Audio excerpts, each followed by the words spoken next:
No, pues como yo creo que marca mucho la brecha del conocimiento, la brecha de oportunidades que puede tener un niño o un adolescente en su futuro.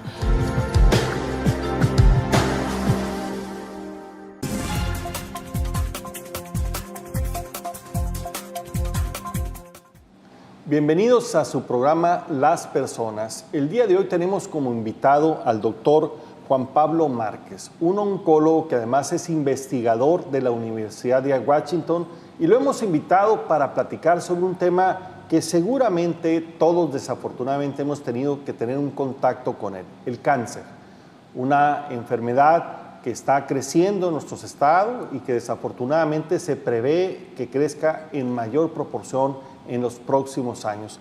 Doctor Márquez, bienvenido, muchas gracias por acompañarnos. Pues muchas gracias por la invitación, es un placer estar encantados. Yo te quisiera preguntar, doctor, ¿qué es el cáncer? ¿Cómo le podríamos explicar a la gente qué es el cáncer?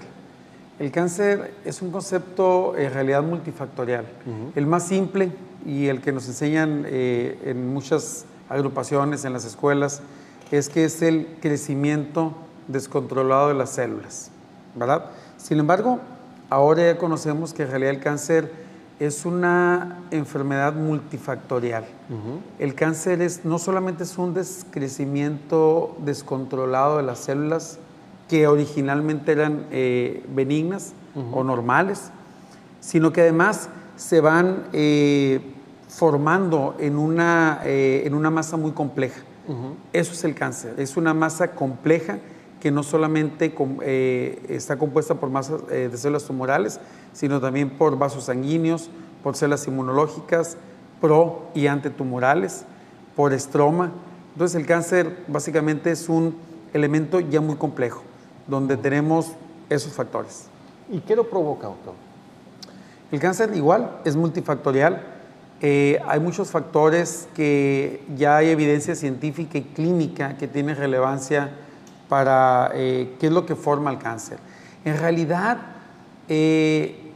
la genética tiene una parte importante en el cáncer. Es decir, hay personas que nacemos con genes que son supresores de tumores y que tenemos una buena genética, ¿verdad?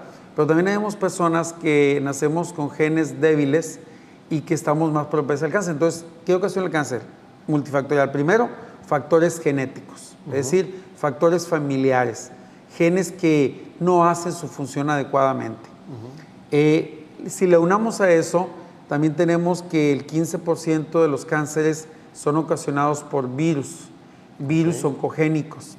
Algunos muy bien conocidos, como el virus del papiloma humano, el virus de la hepatitis C, el virus de la hepatitis B, y algunos otros menos conocidos, como el virus de Epstein-Barr, citomegalovirus y el HTLV, por ejemplo. Sin embargo, ya genética, factores virales, hay ciertas bacterias que producen cáncer también, como por ejemplo el Helicobacter pylori. La alimentación tiene un papel importante en la formación de los tumores. El estado psicológico del paciente ocasiona cáncer también. Los desequilibrios emocionales, la falta de paz espiritual. Entonces, todo ese conjunto, si se ponen en el momento correcto, entonces ocasionamos cáncer. ¿Y cómo se trata o cómo se cura el cáncer? El cáncer, idealmente el cáncer, y más adelante uno de los expertos del grupo hablará de eso, el cáncer, la única medida curativa es si lo diagnosticamos a tiempo, y sería la cirugía óptima, la que sería la cura definitiva para el cáncer. Extirparlo. Desafortunadamente, los estados, casi todos los tumores, exceptuando algunos como mama, próstata y en Estados Unidos colon, se detectan en etapas más tempranas y las probabilidades de que el paciente entre en remisión son mayores.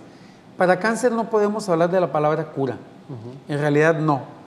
Podemos hablar de remisión, y la remisión puede ser tan corta como semanas o meses, o tan larga como años que no nos alcance la vida para volver a tener el cáncer. Entonces, en realidad el cáncer no se cura, es una palabra errónea, se entra en remisión, y la cirugía sería lo ideal para curar el cáncer si lo detectáramos en estados tempranos, que es en lo que estamos trabajando. Porque Si yo detecto un estado de colon en estado 1, etapa 2, y hago una cirugía óptima, técnicamente sería una técnica ahí curativa, ¿verdad?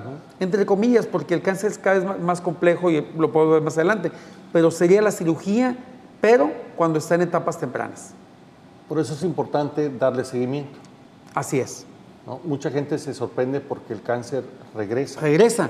Regresa porque los tumores son recurrentes, en realidad. Casi todos los tumores tienen lo que le llaman recaídas. Y muchas veces el médico oncólogo de primer contacto con el paciente no lo educa, ¿verdad? Es un problema muy fuerte en México en particular.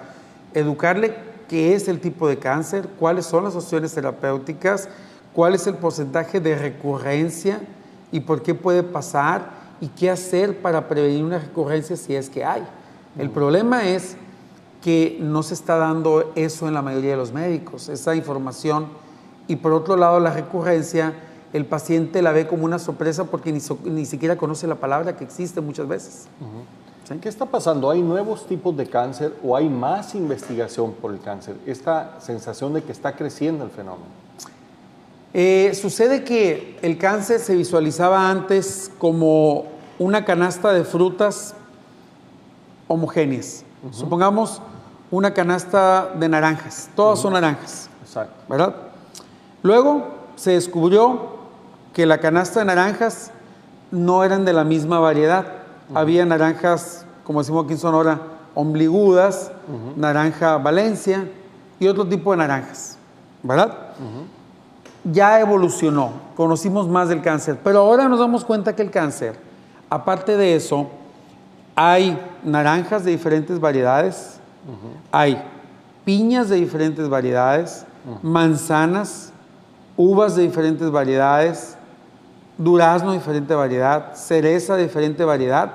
¿Qué estoy diciendo con eso? Que ahora sabemos que el cáncer es mucho más complicado que lo que se pensaba todavía hace 10 años. Hace 10 años, y todavía hay oncólogos que piensan que el cáncer es como esa canasta de frutas donde son puras naranjas y que todas son iguales. No, el tumor tiene diferentes variedades de naranja. Esos son los tumores nobles. Pero hay tumores que tienen diferentes tipos de frutas y aparte subvariedades de frutas. Esos son los tumores que llamamos heterogéneos y que por lo tanto, al ser el tumor muy heterogéneo, no todas las células tumorales mueren ni al mismo tiempo ni tienen la misma sensibilidad al tratamiento quimioterapéutico. Entonces, digamos, hay diferentes tipos y eso merece tratamientos diferenciados. Así es, que es lo que es la tendencia de la oncología, hacer oncología personalizada. Aparte, si a eso le unamos que la analogía de las frutas, eso es la célula tumoral nada más, pero además tenemos otros factores que hacen que el tumor todavía sea más complejo y que apenas se está conociendo, y en México se conoce muy poco, que hay linfocitos TH1, linfocitos TH2, es decir, hay nueces, hay avellanas, hay cacahuates. Todavía se complica más. Se complica más la situación. ¿Y qué papel tienen en esa canasta de frutas? Tomates. A lo mejor el tomate, como es una fruta que se echa a perder muy rápido, puede ser la célula T reguladora, que lo que va a hacer es que va a echar a perder todo el tratamiento. Correcto. Por ejemplo. Ahora, más allá de la genética, ¿hay forma de predecir que alguien va a padecer cáncer? Ahorita, mundialmente y estándarmente aceptado, están mamografía para detectar cáncer de mama en etapas más tempranas, y eso ha disminuido la incidencia y mortalidad por cáncer de mama. Lo mismo está pasando desde hace mucho tiempo con el Papa Nicolau, que la incidencia de cáncer cervicuterino ha disminuido gracias a una técnica relativamente sencilla y aún al ser invasiva no es peligrosa para el paciente, detectar en la mujer cáncer cervicuterino en etapas a tiempo. Luego está el programa para detección de cáncer de próstata por tacto transrectal y por antígeno específico en sangre. Entonces, esos tres tipos de tumores han tenido un impacto en la prevención, es obvio, porque tenemos menos cáncer de cervix, menos cáncer de mama, menos cáncer de próstata.